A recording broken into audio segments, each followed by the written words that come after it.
I'm Andrew Patterson from interest.co.nz, and welcome to a special edition of our Success series. With me today, Sir William Gallagher, the Chairman and Chief Executive of Gallagher Group. And of course, the book has just been published by Paul Goldsmith, legend, because of course this year the company celebrates its 75th year. Sir William, welcome. Thank you. I'm delighted to be here, and we're having a great occasion this month. We have about 240 visitors from around the world. Being its 75th year is quite something for a private company. I guess I'm the only second only CEO in this business. So yes, we're very proud to be here. So William, you were born into a family business, and I wondered what your earliest memories were of that business that you would ultimately go on to inherit. Well, it was Seddon Road, because Father, I can still remember 63 Seddon Road it was at the time, and he had the garage out front, and he was building gas producers and cars, making tractors out of old cars. And because I was born towards the beginning of the war, and so the war was on, and they must have moved there about 43, 44, I guess. So I wouldn't have been very old. So I remember tinkering around the workshop, getting greasy, and as a kid, getting all covered in grease, and Mother didn't like that. But that never stopped me getting covered in grease. And my brother and I were, and we went to Whittier School. And so tinkering with that, and then Father bought the section behind Seddon Road, and then the old Seventh-day Adventist had the centre of the block. And he had the good fortune to buy that for £150, I think it was, which really was quite cheap at the time. And so that was clear. That was a blackberry jungle. So as kids with planks walking around the blackberries, dropping a plank across them, and then building the shed. And that was, and then after the war, rotary top dressers, and electric fences all the way. But the electric fences were mechanical at the time. And they were the wintertime job, because when the grass was short, that was the time to sell electric fences. And the volume, about 500 a year. I remember a really big year in about 53 where they did 1,000. We do about that in a day now, so the scale of things have changed. But mind you, the product certainly changed. It's now fairly advanced electronics, whereas the other ones were mechanical tick-tocks, and the only electronic piece in it was the capacitor. And believe it or not, that's the piece that used to give most trouble too. Do you think you realised then the significance of what you had created? Because the electric fence really was to go on to revolutionise agriculture, wasn't it? Yes, but it wasn't at that time. The electric fence at that time was pretty low powered, and Father, what he'd done, because there was followers, there was others in electric fence, and the old ignition coil really wasn't good enough. It was too high impedance, and a bit of grass would grow on it and it'd be out. Our Father certainly made them a bit better, but that'd be only 2 or 3 times better. The big change came in the 60s when Doug Phillips from Ruakura showed a very high energy for a short time, made the unshortable electric fence, and that was 3 or 4 orders of magnitude. That was 1,000, 10,000 times more energy, and that really what revolutionised it. So, as you mentioned, you had multiple competitors at that time. How were you able to assert a dominant position at that point? Well, see, that was interesting. In the mid-70s, when I got the industry together, because in the early 70s, the only international standards body was the CEE in Europe. And they were proposing to limit the energy by measuring the capacitor inside, only because they could measure that. They couldn't really measure the outside, the energy coming out. Of course you can measure the energy coming out, but it was relatively advanced electronics at the time. And I got the industry organised, and there was something like 11 manufacturers in New Zealand. So it was in the turmoil stage. Like any market, you have the pioneers, and then you have the turmoils. It looks easy, so everybody gets into it, and then you have the consolidation. Well, we're certainly in the consolidation phase now. Right, so if you're one of 11, how do you make yourself different? Yeah, we were marginally better, but we weren't dominant. And in fact, Doug Phillips, he worked with Waikato Plastic Products, and they were first with it. But then we came along with about another another order of magnitude, and in fact our slogan was 10 times more powerful.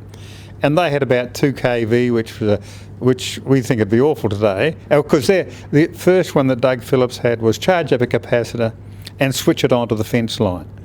And what we worked on was you charge up a capacitor and then switch it through a transformer onto the fence line. And that could give you 5,000 volts instead of 3,000 volts. There's a voltage limit at that time. And about 10 times more energy. And that really was different. Instead of just dairy cows, we could now do beef cattle, sheep, and then of course we discovered that we could do wildlife, the big guys, elephants, rhinos, anything with a nervous system. And then also it migrated when we got to Africa. They have electric fence, but I want it around the house first with a monitor on it as an early warning alarm system and an active deterrent. So then we got into the security businesses, as I reverently call the two-legged livestock business. That's right, and of course that has become the big growth driver for Gallagher's. Now, when you think though of that journey, and particularly your decision to go global, you were one of the very early businesses that really started to look at the world and the opportunities that lay for you. But did that really resonate early in the 60s and 70s? You started to think, gosh, we could take this business global? Yeah, well, I guess because Father wasn't global. His view of trade with Australia was, they'd send us bananas, we'd find some bugs in it, so they'd finish up getting thrown out, and we'd send them potatoes and they'd find a bug on them. So international trade was not it. And I guess he gave me the challenge, you're welcome to have a go, but I don't think it'll work. So we got into Australia, but at that time we were dominant with machinery. The electric fence was still coming up. So I got machinery going in Australia, and we got about 50% of our production going into Australia. Rotary hose, post hole diggers, etc. But the electric fence was there, and when I got into Australia in 1969, we had a Bob Peace, a real interesting character over there. And I told him what performance we have. Like, we could hold 3,000 volts into 500 ohms. He says, hell, can I get one of those? Most people wouldn't have had a clue what I was talking about. but he knew that as outstanding. Now, at that time, our reliability had a spot of bother. Like the first 300 we made, we repaired 500 of them. But the performance was so outstanding, the farmers put up with it.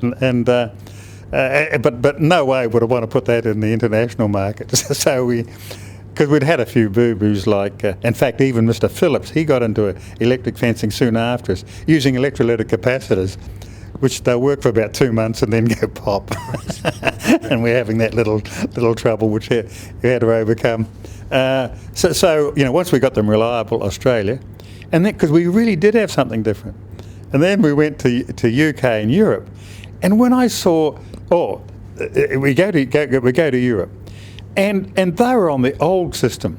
We were 10,000 times more powerful than them. The most powerful fence I could find, energized I could find in Germany in 1980, because this is getting on, was 1/100th of our torch battery strip grazer. You talk about 500 ohms. It goes at 500 ohms, they're dead. Whereas 500 ohms, so we're situated. But so really, what a difference. And when we got into the international standards, because as I say, I organised the industry here. And the international standards, the first meeting was in Budapest in '77, and New Zealand didn't have any status, but Australia did, and I was on the Standards Council here, so I became the Australian representative, which was great because I sat up the front with Austria and Belgium, whereas if I was New Zealand, I'd be out the back with the Dutch and the Norwegians under N, which is at the back of the room. But that was great. Not only did we get everything I expected, but I got a few things I didn't expect to get. And when I heard the Germans proposing things that we knew didn't work, they were really so far behind that, gee whiz, let's get a chunk of this market before they wake up.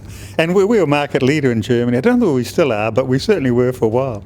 I've got two pretty good German competitors who have woken up. Which is interesting because we tend to think of the Germans being all dominant in this sort of area, but you had found a genuine niche that you were well ahead of the game internationally on. Oh yes, that answered the wrong question. They have some very interesting papers on how little energy do you need to stop an animal, and it really is very little. Wrong question. It's how much energy can you pour into the fence? So when you get all the grass leakage and everything, there's still something left to stop the animal. So they had answered the wrong question, and they had quite often gone up the blind alley. But our best competition in Europe was actually Denmark. They had strong energizers. Now we were 10 and probably 100 times better.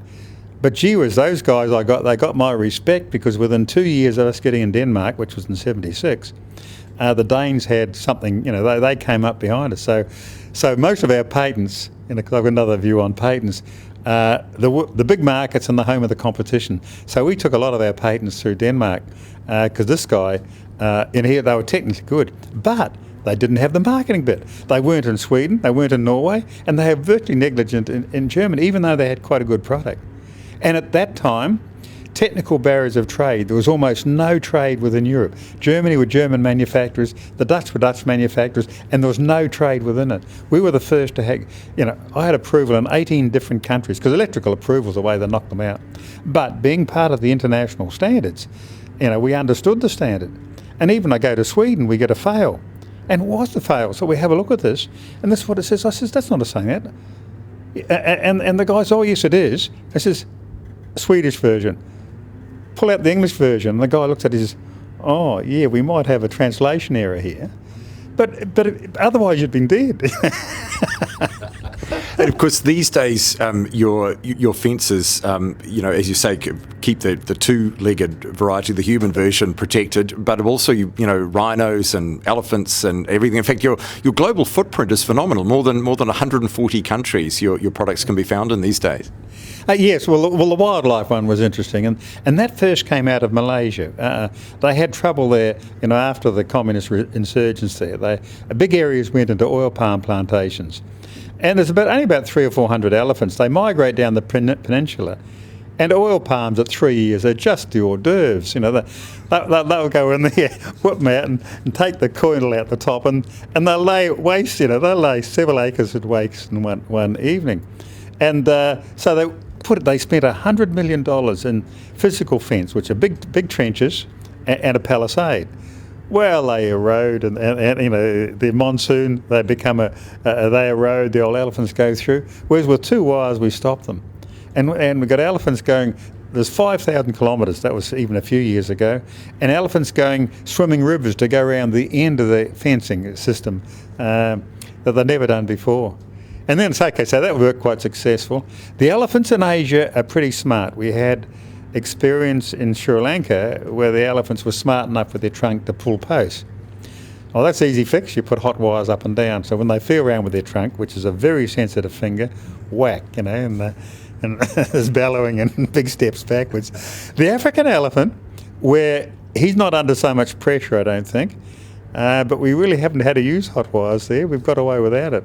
And the old elephant, the African elephant, I don't know whether he's just not as smart, but anyway, we keep him in with just hot wires. But mind you, a lot of Africa, you're trying to keep the grazing animals out.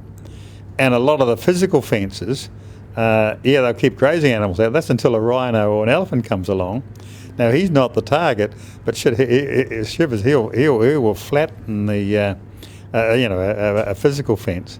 And in fact, I've got an interesting slideshow where he's the fence, and this is what the elephants do to it. And so we put the hot wires on it, and then here he's the elephant track coming up, great heaps of dung, and then you've got a snake trail on the earth where there's cleared earth, and this is where the old elephant's dragging his trunk along the ground, trying to take the sting out of his trunk, and you've got great heaps of turd there. So good electric fencing really knocks the turds out of the elephant. Absolutely. Reading the book, the other thing that struck me was the number of economic cycles that you've seen. You were part of that great expansion objective of New Zealand companies in the 70s, and you were incentivised to do so when the government was desperate to try and move New Zealand beyond a purely agricultural nation. And then you suffered the 90s, where the government sort of moved away from that, and you were kind of left on your own. How do you characterise where New Zealand sits at the moment within that export objective and the achievements that a company like Gallagher has been able to achieve to this point? Well, the incentives really worked, and we had the Economic Summit Conference in '84 where I was a speaker, and in our case it was a really paying proposition. The government money we'd got, we really showed a tenfold return on it, but not everybody did, of course. So that really worked, and then we had the tightening up.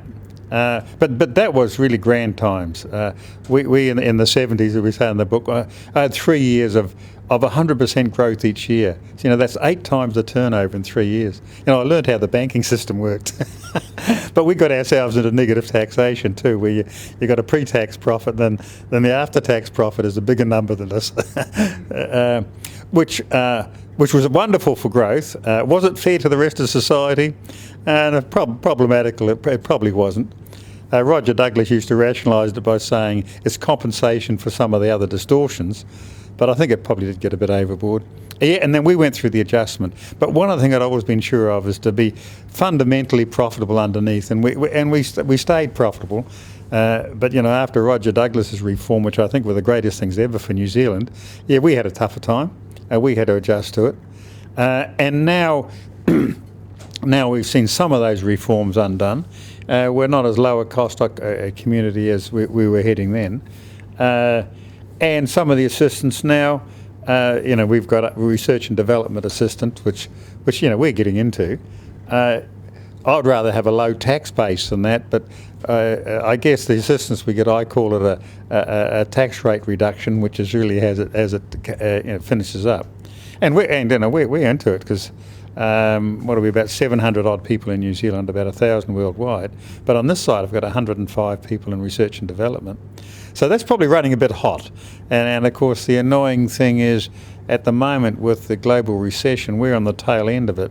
We're not growing as fast as I would like. We had a good year. Our 2012 was our best year ever. But we're very strong in Australia with I've got 3 out of 3 businesses there. And that's going pretty well. And the Australian dollar's been relatively kind to us, particularly last year. This year, not quite so kind.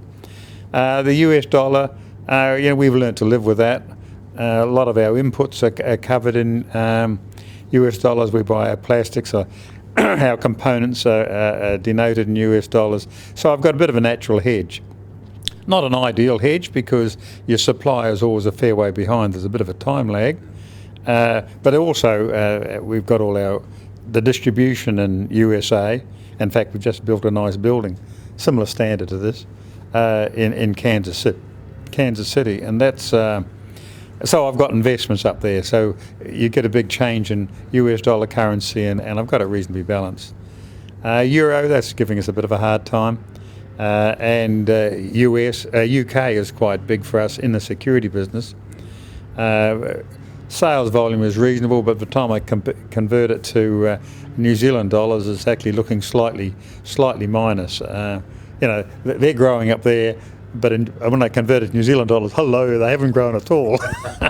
Because you have a very high-profile client in the UK, don't you, in Buckingham Palace? How much was that a really great leveraging opportunity, I guess, to get your brand out there? I'm not sure whether we're supposed to use it, but they had a bit of a trouble with this protester as Batman, and he went over a taut wire fence, which is nearly all perimeter security systems are detection only. He was detected, the alarms went off, but he was up on the parapet talking to the Queen, which they thought was pretty bad form. Whereas our system is one that's an active deterrent, so if he tries it again, as Paul Goldsmith says, it's holy smoke, Batman. Big steps are taken in the other direction. But if you do cut it, or because it's defeatable, of course, you can throw something over it. But for the average crim, the old treatment, the old shock treatment's enough to make steps in the other direction. But it's an extremely robust system. It doesn't go off with the weather. It doesn't go off with leaves and things blowing through it. Somebody's got to actually attack it. And so as a detection system, it's quite good. So we were benefit of that, but we're not official sponsor, even though I talk about it. But we've got other high-profile sites. We've got the Indian Parliament, and in fact that's interesting because here I am in a conference in Delhi, and I've got all the slideshow because we're in prisons, we're into some of their military installations in India, and he's won round Parliament. And guess what the first question was? Is electric fencing legal for people in India? I said, sir, you've just seen the photos. It's round your Indian Parliament, and your parliamentarians wouldn't do anything illegal, would they? Which was a bit of a send-up, but... the other model, of course, that many companies are increasingly looking at is the manufacturing is all based in China and the R&D is maintained in New Zealand. But you have rejected that model and you continue to manufacture most of your product out of New Zealand, although you have dabbled in the market in China. How have you rationalised that decision to keep your manufacturing base here in New Zealand? Well, two things. One of the difficulties manufacturing in China, quality control.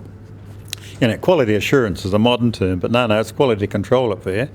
But then they go and bring a new load of people down from the inland. So the problems you had 3 years ago and fixed all reoccur. So having quality systems really is a problem. And once you do that, it's no longer low cost.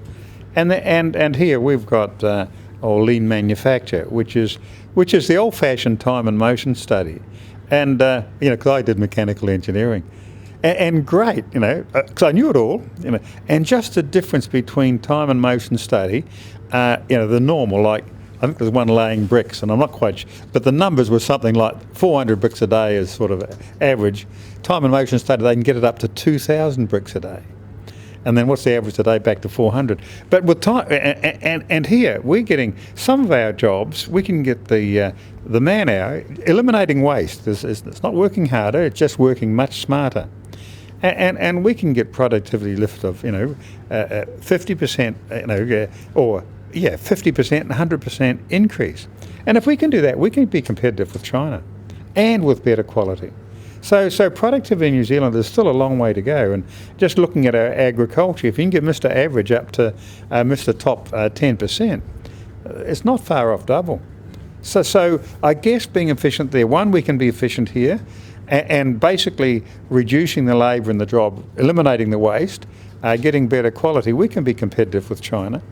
It's quite tough now with the US dollar, because they're mostly in US dollars at 83. So we can be competitive here, and some of the really low quality junk end, we're still in China, because in Europe all our branded product is the premium. There's still a market up there for what I call the junk end of the product, or I wanted to use the brand PARC, P-A-R-C. You spell it backwards and you're describing the quality. But my marketing team thought that was a little obvious. And we don't put our name on it. Whereas in this market's quite concerning, and so is Australia. There's really not a market for the crud product here. Mainly because you've got the farmer who buys it using it. Where you've got South America, we see there's a market for a second-rate product, because the guy buying it, he'll buy the cheapest because his peon's going to be using it, his gaucho's going to be using it, and it's false economy. And in fact, we're seeing that. We've got a company in Chile, and there's about, last count, about 70-odd New Zealanders living in the town. This is Osorno, which is, it's about South Taranaki, and it's just so much like South Taranaki. You've got the mountains behind it, you've got the plane going up to the mountains, and you've got New Zealand things, and of course New Zealand people there, and they appreciate quality. Whereas my previous distributor, he'd only bring in the rubbishy type product because it was cheap. Well, thank goodness, I think that market's going through the thing. The cheap stuff's not really cheap at all. It's cheap to buy, but when it breaks in 2 weeks' time, you go and buy it again. Well, just spend a little more, and it'll be there, for 10 years' time. How do you manage the innovation process these days? Because there was a point in the 80s where that almost tripped you up as a company, didn't it? Yes. No, I don't want to trip that. We certainly weren't as efficient, and some of the efficiencies, some really good techniques. In fact, learn from the Japanese, because the learn first product development is LFPD is the system. But the recommendation for it is, the Japanese produce a new model car with half the number of engineers and half the time. Now that's 4 times more efficient than say Detroit produces a new model. And basically the learning from that is we've put in here about 2 years ago. We're now starting to get the benefit of it. We've just been through the valley of despair, because when you change the system, you get all the hang-ups and the expense of the old system before you got the benefits of the new system. Hallelujah. We're just coming out of that. We're now starting the benefits of the new system. And basically what it is, you divide the project up into pieces. You define, or you know, the pieces where you've got product knowledge gaps, and you have separate project to fix the knowledge gaps. And once you've got all the knowledge gaps fixed, you put it together, and it comes out on time and budget. And you know, that's quite a big step forward. And you know, our R&D staff is still sort of going up, but the object is to get a lot more out, because speed to market and cost of development.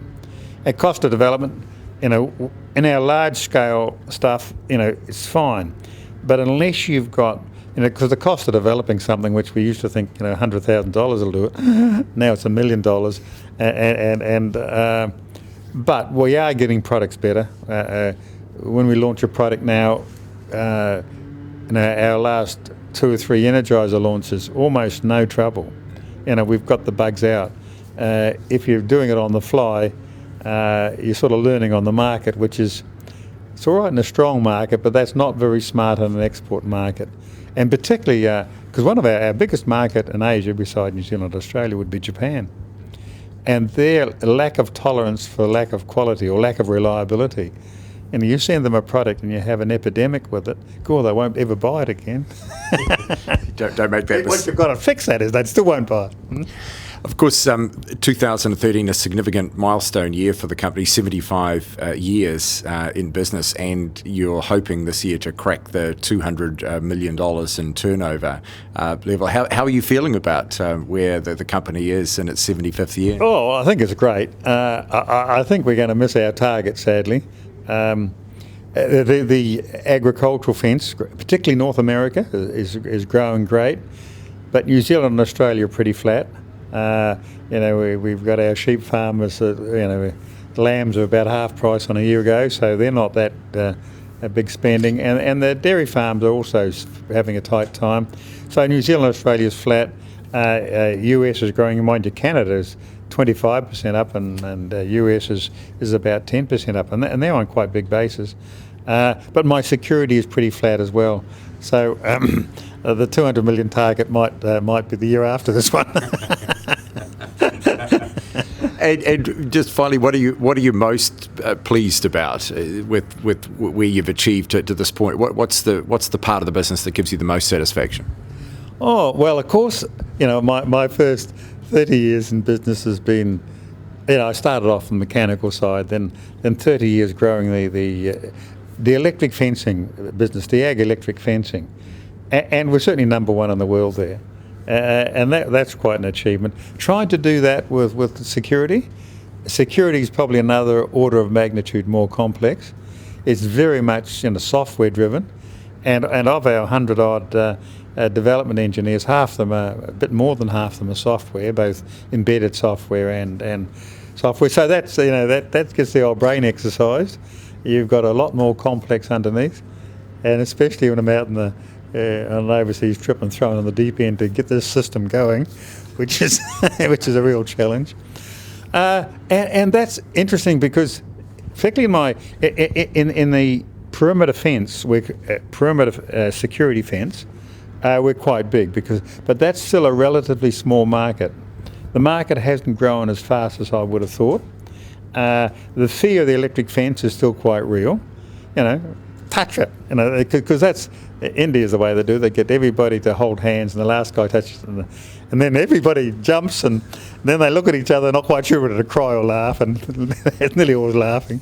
And that's the way to get it solved, because take the blind fear out. Hey, to be respected, you're not going to climb over when it's alive, but it's not going to kill you, and you get healthy respect. But that's still quite a hard sell. What makes it so effective also makes it difficult to sell. In the access control side, we're the small player. My UTC, it used to be General Electric, they sold to UTC. They're the big guys, you know, Honeywell, Johnson Controls. We're the small guy, but technically we're probably about the best now. But you know, and we're the biggest of the small guys. But you know, I'm trying to get big, you know, past the big guys. We're growing, whereas I think they're shrinking. I know one of my competitors who bought a small company, and it's taken them 8 years to get it to half size. And while they're going in that direction, I'll pass them. I won't name them. But so that's quite exciting. But I guess the achievement of the electric fencing worldwide, and then the next challenge is the security side. And at 72, you're not slowing down, and you're not planning on relinquishing the position anytime soon. People say that when you travel overseas, you still set a pretty formidable pace for others to keep up. So you plan on staying around in the role for a while yet? Yeah, but I've got a really good team here. My number 2, Steve Tucker, he runs the operations, and he's also involved in the marketing. So he's certainly my successor. And behind him, I've got some really capable team. So I have the privilege of being able to do the pieces I like, which is out front marketing. I still like travelling, and I guess that makes the difference of the chief travelling. You can really build an international empire, I guess, and that's what we've achieved. Interesting, some studies earlier on, if the chief didn't like travelling and he delegated it all, they never got anything like the same achievement as when the chief was out there leading the band. And I guess that's how we've sort of one of our ways of succeeding. And the book sort of covers that, because that's certainly what a lot of my life's about. And in latter years, I travel with my wife Judy, and we go. Last year was 6 times around the world. I think this year I've only got a plan for 4, because the good news is on our 71st year, we've got 245, I think it is, overseas visitors arriving next month, or 2 weeks' time, or starting this weekend actually. The people from Panama and all around start coming in, mostly next week. So that means that's probably 2 trips I don't have to do, because they're coming here, and. So they'll come to us, but normally I'd go to them. So, Sir William, of course, 75 years. What's your great hope for the company, perhaps for its next decade? Continuing growth. The agricultural side is growing very nicely, particularly in North America, and the security business has had some very substantial growth. Although we're probably at the tail end of the global recession, so it's slowed down at present. But that's really we had all the big drop in building starts a few years ago. That's finishing up and slow down and building finishes, but still growing.